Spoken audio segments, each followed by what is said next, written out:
2024년 10월 23일 비트코인 파동 카운팅 업데이트 시작하겠습니다. 어제 영상에 이어서 말씀을 드리면 여기 고점을 찍고 ABC로 내려온 파동이 W, 그 다음에 여기가 X, WXY로 올린 게 X, 그 다음에 ABC로 또 연장 플랫이 내려왔는데 이걸로 끝난 것 같지가 않고 이게 삼각형의 A파인 것 같다, 그렇게 얘기를 드렸습니다. 그래서 A파, 그 다음에 이게 ABC로 WXY, 여기까지가 B파, 그 다음에 C파 내려왔다가 D파 찍고 E파 내려올 것 같다고 얘기를 드렸고요. C파 내려올 때 매수하시면 안 된다고 얘기 드렸는데 여기 이 부분은 C파가 아니었습니다. C파는 여기 터미널이 하나 더 나와가지고 여기서 C파가 끝난 걸로 보입니다. 그런데 이게 C파 끝나고 D파 올라가다가 E파 내려왔다고 보기에 D파가 너무 짧아요. 근데 이게 D파인지 X파인지 모르겠습니다. 왜냐하면 여기가 지금 ABC거든요. 그리고 여기가 또 ABC예요. WXY로 내려왔으면 여기까지가 C파가 되거든요. 그러면 여기가 A파, B파, C파 하고 D파 올라가다가 E파가 내려올지 안 내려올지 지금 모르는 겁니다. 근데 현재는 여기 이제 A파를 만나러 갔어요, 얘가. 그러면 A, B, C, D하고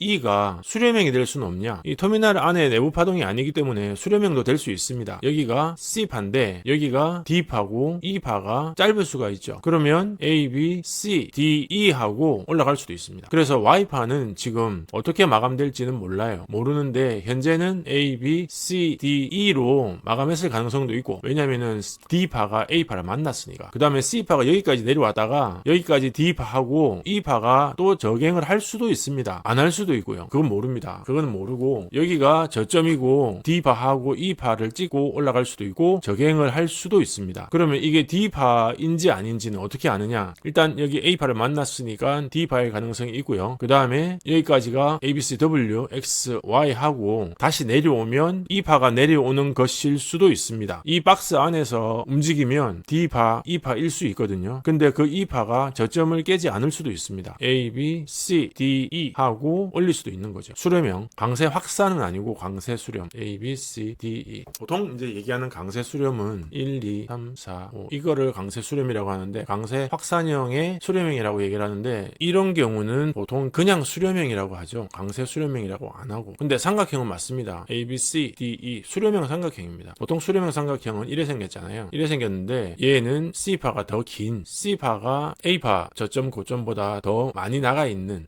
수렴형이라고 보면 됩니다. 그리고 DE는 C파 내부에서만 움직이면 되거든요. A가 어디에 있던 이렇게 움직여도 얘도 수렴형입니다. 그렇기 때문에 얘도 Y파로 아무 문제가 없습니다. 수렴형으로 나와도. 근데 일반적으로 이제 수렴형을 저는 카운팅을 안 하기 때문에 만약에 그렇게 움직였다면 저는 카운팅할 때 A, B, C, D, E로 카운팅하고 여기서부터 카운팅을 시작할 겁니다. 올라가는 파동 카운팅할 때. 참고로 저는 그렇게 카운팅을 합니다. 만약에 여기가 E가 작게 나오더라도 그래서 A, B, C, D, E로 나오더라도 저점 고점이 확보되지 않은 종점은 저는 일단 최대한 지양을 하기 때문에 여기를 시작점으로 보고 카운팅을 시작할 겁니다. 그래서 참조하시고요. 수렴이 될 수도 있으니까 그 점 참조하셔서 여기 있는 파동을 보시면 되는데 전체적으로 파동을 보면 여기 있는 이 파동이 마감이 안 되고 되돌린 것 같아 보이진 않습니다. 너무 많이 되돌렸거든요. 그럼 이 파동은 마감이 된 것 같아요. 그러면 여기는 ABC로 마감이 된 거죠. 그러면 이제 이 파동도 마감이 된 거죠. 그러면 남아있는 파동은 뭐냐? 남아있는 파동은 이 파동이 마감이 안 됐을 가능성에 대비를 하는 겁니다. 그러면 여기까지가 리딩이 나온 겁니다. 이게 리딩이고 여기가 WXY면 이 파동을 마감하려면 고갱을 두 번 해야 됩니다. 아니면 터미널로 올라가야 되는데 지금 터미널 아니거든요. 나중에 내려왔다가 올라가더라도 터미널로 올라가야 됩니다. 아니면 고갱 두 번 해야 됩니다. 왜냐하면 1, 2, 3, 4, 5가 지금 완성이 됐습니다. 1, 2, 3, 4, 5가 완성이 된 상태 리딩 완성, 그 다음에 내려왔다가 두 번,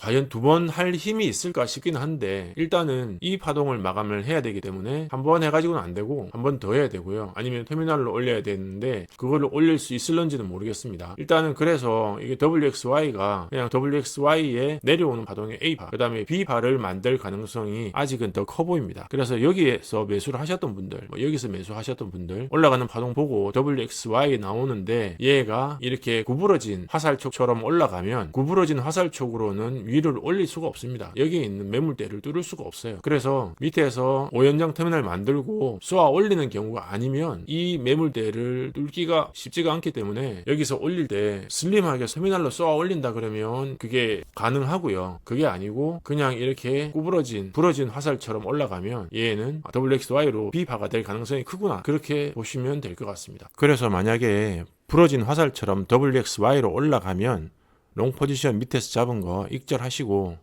스위칭 하시면 되겠습니다. 그래서 마지막 여기 C파동, 여기 이 파동이 마감이 되면 이제 올라갔다가 다시 내려와서 가격적으로 5파 저점을 터치를 하면 마감이 되겠죠. 그럼 이 파동이 마감이 되는 거니까 그때 마감하고 나면 이제 X파가 끝나고 Y파가 시도가 될 수 있습니다. 고점을 다시 갱신할 수 있는 Y파가 시도가 될 수 있는데 지난번에도 얘기 드렸다시피 이 파동이 삼각형의 마지막 파동, 이 파동에서 연장 터미널이 나오면 그걸 다시 되돌리기는 무지하게 힘듭니다. 그 점은 참고하셔가지고 여기서 만약에 이 파동이 마감이 되었다. 여기 파동이 마감되면 이제 여기 가격적으로 5파 시작점을 뚫고 내려오면 이 파동은 마감되는 거고 마감되었으면은 이 파동을 다시 W, X, Y로 다시 뒤집어 올리기는 힘들다. 그렇게 보시면 되고요. 그러면 다시 하락을 통한 모멘텀을 확보한 다음에 상승 모멘텀을 확보한 다음에 다시 고점을 갱신할 수 있는 시도를 할 때까지 기다려야 하는 게 제가 보는 관점이고요. 현재 42,000 여기 지점을 건드리지 않고 이 저점을 깨고 지난번에 말씀드린 내용인데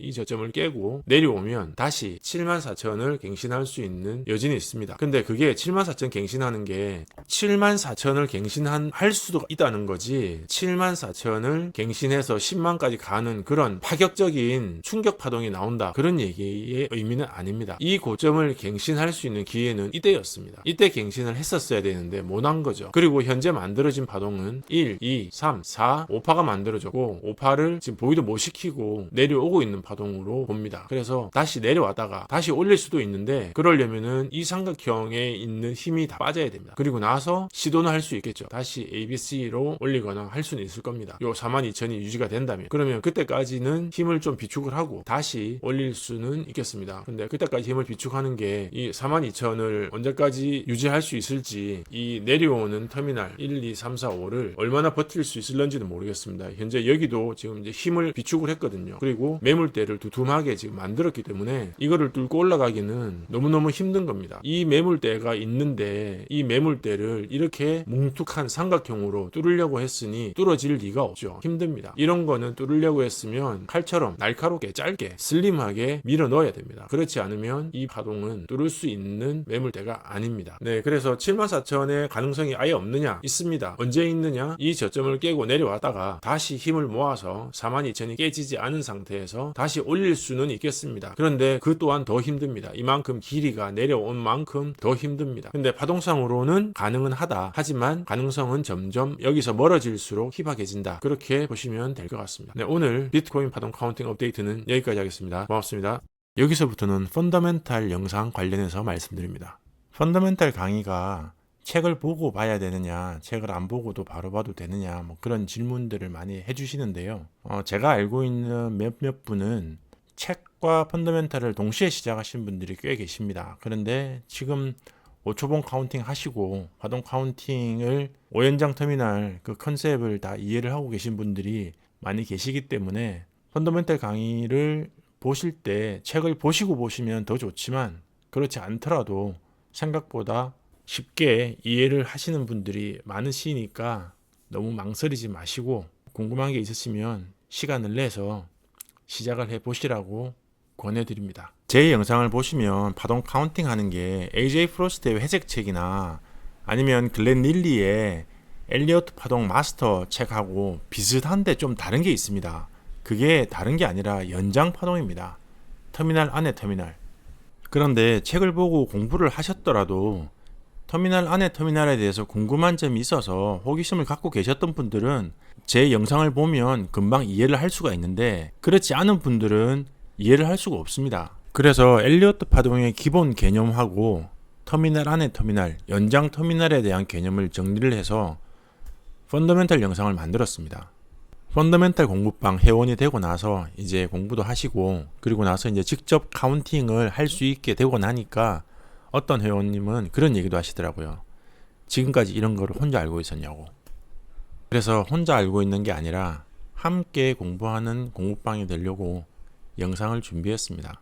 영상을 보고 공부를 하다가 궁금한 게 있으면 추가 질문을 받는데요. 10편은 일단은 끝났습니다. 끝났는데 질문들이 있으면 질문을 받는 디스코드 방이 있으니까 펀더멘탈 공부방 회원은 디스코드 방에서 질문을 하시면 되고 그것도 부족하면 추가 영상 만들어서 11편, 12편 추가 영상 올릴 예정입니다. 일단 공부를 시작해 보시고 또 진행하다가 부족한 부분이 있으면 다시 채워나가는 걸로 그렇게 진행하도록 하겠습니다. 고맙습니다.